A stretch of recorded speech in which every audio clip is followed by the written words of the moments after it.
राजस्थान की सियासत में इन दिनों सोशल मीडिया पर भजनलाल सरकार के खिलाफ जिस तरीके से हैशटैग ट्रेंड कराए गए उसको लेकर काफी सवाल थे। हनुमान बेनीवाल का सड़कों पर उतरना, अशोक गहलोत का ये कहना कि भजनलाल के खिलाफ षड्यंत्र रचा जा रहा है और दूसरी तरफ वसुंधरा राजे का राजस्थान ना छोड़ना कई सारे सवालों को जन्म दे रहा है। यहाँ पर देखा जाए तो बीते दिनों जिस तरीके से हैशटैग ट्रेंड हुए थे उसको मैं अगर जानकारी दूं तो पहला हैशटैग ट्रेंड हुआ था कि भजनलाल हटाओ राजस्थान बचाओ। फिर उसके कुछ देर बाद भजनलाल शर्मा जी के समर्थन में काफी बेहतरीन हैशटैग ट्रेंड भी करे। लेकिन जो भजनलाल हटाओ राजस्थान बचाओ का हैशटैग था उसको 24 घंटों में करीब 5 लाख से अधिक लोगों की प्रतिक्रिया मिल गई थी, यानी रीट्वीट हो गए थे। वहीं दूसरी तरफ जो राजस्थान में भजनलाल शर्मा जी के समर्थन में हैशटैग था उसको 10,000 या ज्यादा से ज्यादा 50,000 1 लाख लोगों ने ही रीट्वीट किया था। यानी कि जिस तरीके से वहां पर समर्थकों की एक संख्या देखी गई थी उसके बाद माना गया कि शायद भजनलाल के खिलाफ रोष है, बीजेपी सरकार के खिलाफ नहीं, भजनलाल शर्मा के खिलाफ। इसके बाद अशोक गहलोत का बयान इस मामले में आग में घी डालने का काम कर रहा था कि भाई इनके खिलाफ षड्यंत्र रचा जा रहा है, इनको हटाने की साजिश रची जा रही है। साल 2023 के अंत में ही चुनावी नतीजे आए थे, नवंबर का महीना था। जिस तरीके से जब नतीजे आए, पर्ची वाली सरकार बनी तो सबको लगा कि हाँ ये सरकार कुछ अनोखा करेगी, कुछ दिलचस्प होने वाला है। लेकिन जैसे जैसे वक्त बीत रहा है वैसे वैसे कहीं ना कहीं सवाल खड़े हो रहे हैं। अब तुलना की जा रही है कि गहलोत का काम बेहतर था या भजनलाल जी का, इसको लेकर कई आंकड़े भी पेश किए जा रहे हैं। लेकिन दूसरी तरफ सवाल वसुंधरा राजे को लेकर भी है। देखिए, अगर हम बात करें राजस्थान की सियासत में सचिन पायलट की, तो सचिन पायलट को जब कांग्रेस राजस्थान में कुछ खास जिम्मेदारी नहीं दे पाई, राजस्थान में सरकार रिपीट नहीं कर पाई, तो देश स्तर पर यानी राष्ट्रीय स्तर पर उनको महासचिव पद की जिम्मेदारी दी गई। एआईसीसी की बैठक में शामिल होते हैं, अलग अलग राज्यों के प्रभारी बना दिए गए जो कि वो जिम्मेदारी निभा भी रहे हैं।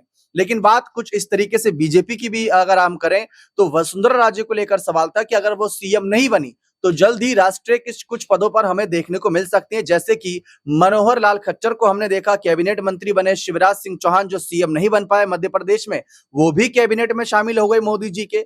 दूसरी तरफ चर्चा ये भी थी कि वसुंधरा राजे बीजेपी की अध्यक्ष बन सकती है, राष्ट्रीय अध्यक्ष, उनकी पार्टी के उपाध्यक्ष पद पर पहले से ही है, संघ और बीजेपी में अच्छी पकड़ रही है, काफी बेहतरीन इनका एक्सपीरियंस रहा है। लेकिन अब तक वहां पर भी कोई नामों की चर्चा नहीं, क्योंकि अब नाम की चर्चा है निर्मला सीतारमण, दुग्गुवती पुरंदेश्वरी का और कुछ और मुख्य नाम, जिसमें स्मृति ईरानी का नाम भी, केशव प्रसाद मौर्य का नाम भी शामिल है। लेकिन उस फहरिस्त में अब वसुंधरा का नाम भी कहीं देखने को नहीं मिल रहा है। तो ऐसे में समझना चाहेंगे कि यहाँ पर राजस्थान में आखिर वसुंधरा की स्थिति क्या नजर आ रही है।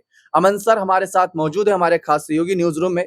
सर, सीधा सवाल, राजस्थान में हमने देखा है बड़े से बड़े नेता का कद बढ़ते हुए और घटते हुए भी, वसुंधरा जी को लेकर आपका क्या लग रहा है कि अगला कदम बीजेपी की तरफ से क्या रहेगा? देखिए, बिल्कुल दीपक, जब हम राजस्थान चुनाव को देख रहे थे 2023 के आसपास, उस समय लग रहा था कि वसुंधरा राजे जो हैं वो एक बार फिर मुख्यमंत्री बनती हुई दिखाई पड़े, क्योंकि उनसे ताकतवर चेहरा पूरे राजस्थान के अंदर बीजेपी में दूसरा नजर नहीं आता। और जो है भी तो उनकी इतनी ताकत नहीं है कि मुख्यमंत्री के पद पर अपनी जो है एक दावेदारी पेश करते हुए नजर आते हैं। लेकिन यहाँ पर मामला उल्टा दिखाई पड़ा कि जब मुख्यमंत्री का चेहरा अनाउंस होता है तो वसुंधरा राजे से ही उसका कह सकते हैं पर्ची खुलवाई जाती है और ये नाम निकलकर सामने आता है भजनलाल शर्मा का। और उसके बाद से आप देखेंगे तो खुद बीजेपी के जो तमाम नेता थे, विधायक थे, उनके अंदर भी असंतोष दिखाई पड़ा कि वे भजनलाल शर्मा कैसे मुख्यमंत्री बन सकते हैं, क्योंकि भजनलाल शर्मा के पास ना कह सकते अनुभव है, ना तजुर्बा है, ना इतने अहम ओहदों पर काम किया है, तो उनको आखिर मुख्यमंत्री क्यों बनाया जा रहा है। और इस फैसले से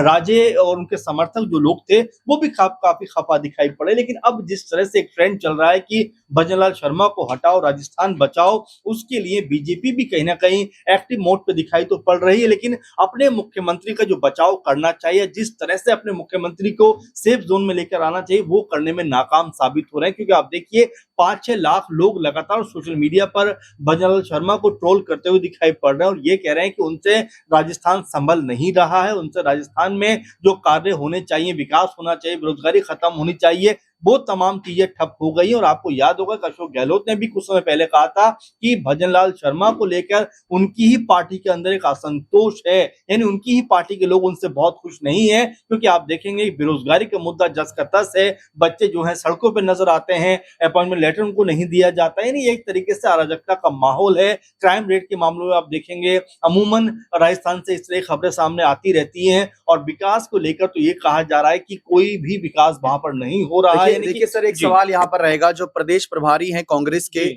सुखजिंदर सिंह रंधावा, उनका एक बयान आया है। उन्होंने कहा कि जितने दिन तक भजनलाल कुर्सी पर बैठे रहेंगे उतना हमारे लिए फायदा है, क्योंकि एक बात सच्चाई जी, है कि वसुंधरा सरकार में भी अगर हम देखें तो पायलट गहलोत कभी एक साथ नहीं है, लेकिन भजनलाल सरकार में पायलट गहलोत भी एक साथ आ बिल्कुल, गए। कांग्रेस एक सुर में बयानबाजी भी कर रही है। हाल ही में गोविंद सिंह डोटासरा की तरफ से भी बयान था कि सरकार ज्यादा दिन नहीं टिकेगी, लेकिन उनके बयान को तोड़ मरोड़ कर पेश किया गया, ऐसा उनका कहना है। तो उसको जी। आप कैसे देखते हैं? देखिए, बिल्कुल और महत्वपूर्ण बात आपने कही दीपक, क्योंकि कांग्रेस के जो अब तक खेमे नज़र आते थे, चाहे डोटासरा की बात करें, हम अशोक गहलोत की बात करें, सचिन पायलट की बात करें, अब ऐसा लगता है कि एक साथ आने को तैयार जी, हैं, एक साथ मिलकर काम करने को तैयार हैं। आपने देखा कि जब राजेश पायलट जी की पुण्यतिथि थी, उसके मौके पर आपने देखा कि तमाम जो कांग्रेस पार्टी के दिग्गज नेता थे, ना सिर्फ एक साथ बैठे हुए दिखाई पड़े, बल्कि काफ़ी अच्छे से बात करते हुए नज़र आ रहे थे। यानी ऐसा लग रहा है कि बीजेपी के लिए इस बार कोई आसान काम नहीं होने वाला है चुनावों में। हालाँकि राजस्थान की ये परंपरा भी देखने को मिलती रही कि एक बार बीजेपी, एक बार कांग्रेस, लेकिन इस बार कांग्रेस पार्टी जो दांव लगाने वाली है, वो एक ऐसा दांव लगाने वाली है जिसके सामने बीजेपी का टिकना मुश्किल है, क्योंकि बीजेपी के अंदर खाने में आप देखें, चाहे मीना की बात करें या फिर भजनलाल शर्मा की बात करें या राजे की बात करें, जो भी बड़े-बड़े लीडर्स हैं, उनका आपस में कोई तालमेल दिखाई नहीं पड़ता है। कई फैसलों पर तो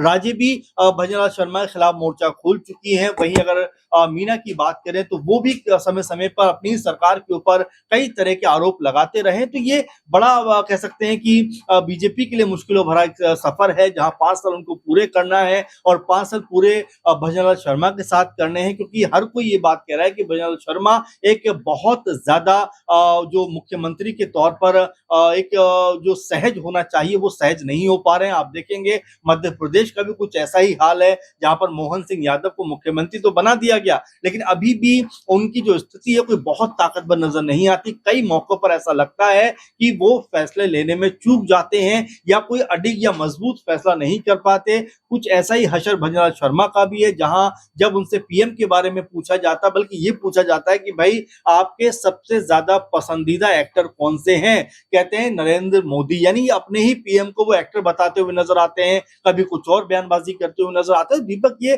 तमाम जो मसले हैं, तमाम जो बयानबाजियां हैं, एक आखिरी सवाल छोटे सा, कहीं ना कहीं वसुंधरा जी को लेकर जैसा माहौल है और लोकप्रियता बरकरार है, राजस्थान छोड़ नहीं रही हैं, अध्यक्ष पद पर भी खबरें हैं निर्मला सीतारमण या फिर केशव प्रसाद मौर्य को आय किया जा सकता है। तो वसुंधरा जी को लेकर क्या स्थिति है? क्या अभी तक जो हमने नहीं देखा, क्या वो अब राजस्थान में देखेंगे कि किसी एक सीएम को जो हटाया गए या फिर उनको नहीं लाए गए, क्या उनकी वापसी कुछ संकेत है? देखिए, बीजेपी को मेरे ख्याल में इस बात का एहसास हो जाता है कि जो मुख्यमंत्री अभी पद पर है, अगर वो काम ठीक से नहीं कर पा रहा है, तो बीजेपी समय-समय पर अपना ये फैसला करती रही कि वे मुख्यमंत्री को हटाकर नए चेहरों को सामने लेकर आती है। आपने उत्तराखंड में देखा, आपने गुजरात में देखा, कुछ समय पहले आपने हरियाणा में भी देखा, जहाँ खट्टर जी को हटाकर नायब सिंह सैनी को मुख्यमंत्री बना दिया जाता है। तो कोई बड़ी बात नहीं है। भजनलाल शर्मा जो अपने उल-जुल बयानबाजी को लेकर और तमाम तरह के ऐसे मामले जो राजस्थान के लिहाज से अगर देखा जाए, चाहे हम रोजगार की बात करें, जिस तरह से लगातार विकास के कार्य ठप पड़े उनकी बात करें, 500 रुपए का सिलेंडर देने की बात कही थी उसकी बात करें, ऐसे बहुत सारे मुद्दे हैं जहां पर भजनलाल शर्मा घिरे हुए हैं और बीजेपी अपने आप को बचाने के लिए या भजनलाल शर्मा को एक तरीके से साइडलाइन करने के लिए हो सकता है कोई चेहरा सामने लेकर आए, लेकिन क्या वो चेहरा अब राजे होंगी, क्या वो चेहरा मीना होंगे, ये अपने आप में कहीं ना कहीं बीजेपी के लिए मंथन का विषय है। लेकिन ये जरूर कहा जा सकता है कि भजनलाल शर्मा से कांग्रेस पार्टी जितना परेशान नहीं है, उससे ज्यादा परेशान बीजेपी नजर आती है। जी, अब देखते हैं राजस्थान की सियासत में फिलहाल जितने भी ये सियासी सवाल हैं, और जो रंधावा ने बात करी है कि जितने समय तक भजनलाल कुर्सी पर रहेंगे उतना कांग्रेस मजबूत होगी, तो क्या इसी स्थिति को भांपते हुए बीजेपी कोई बड़ा बदलाव करेगी? क्या वसुंधरा जी को आगे करेगी या भजनलाल जी के साथ ही चलना पसंद करेगी? ये देखना दिलचस्प रहेगा। बने रहे चैनल के साथ। बहुत बहुत शुक्रिया।